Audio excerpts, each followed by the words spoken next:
Date 22nd of February, 2025, 21:35. Light seeped through a narrow gap between the heavy curtains, barely touching the pale face. Eyes opened slowly, as if after a long sleep. Thoughts had yet to form a coherent stream, only a quiet, persistent feeling of cold creeping through the fabric of the blanket. The man in the bed didn't remember how he got here. His heart began to race. He slowly sat up, scanning the room. A spacious bedroom, gray-blue walls, dark furniture, a mirror opposite the bed. Everything seemed familiar, yet utterly foreign. He stood up and approached the table. A phone lay on it. He turned on the screen and saw only a date. February 22nd, 2025. No name, no contacts, no messages.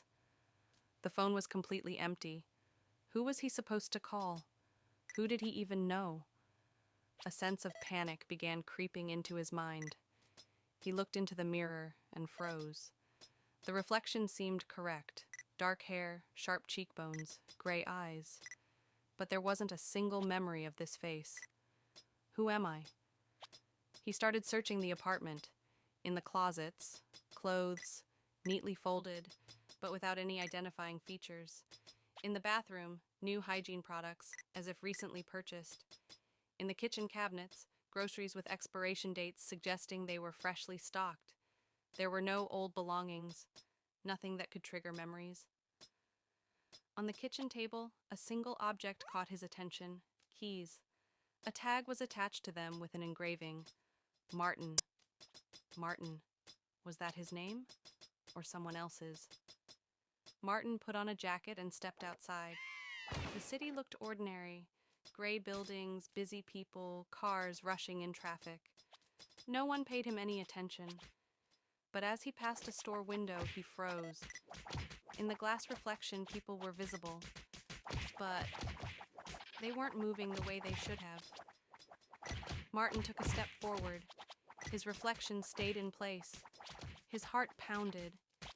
He turned, looking at the passers-by, but they walked along, unaware of anything strange. He kept walking down the street until he spotted a cafe. In the glass doors, he once again saw his reflection. But this time, he wasn't alone. Behind him stood a man in a long black coat. Martin spun around. There was no one there. He looked back at the reflection. The man in the coat was still there, and he was staring right at Martin. Martin grabbed his phone and for the first time tried to search through it. He opened the gallery. Empty. Messages. None. Contacts. Just one. Unknown number. He tapped on it, and after a second heard ringing. Someone answered. "You've started remembering, haven't you?" "Who is this?" "You don't have much time.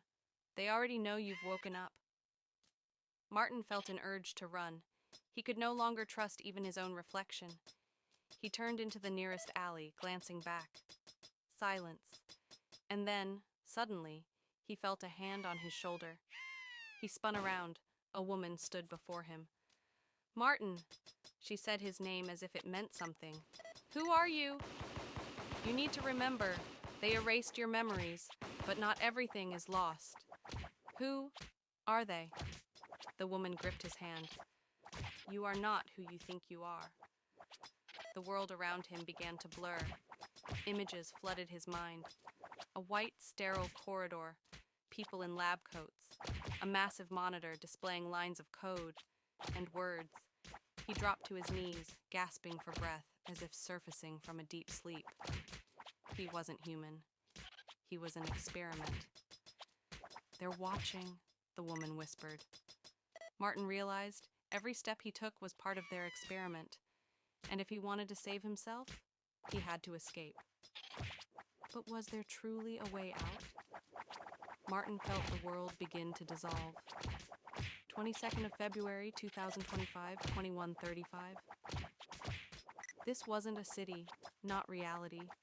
It was someone's controlled dream, his artificially created consciousness. If he wanted to live, he had to break free. But what would happen if he did? Chapter 10. The Void. He made his decision. A sharp pain, darkness, And then, nothing. The light went out. Subject M13 neutralized. Begin a new cycle? Yes. Erase the memories. The world started over. Let me know if you'd like any edits or a continuation.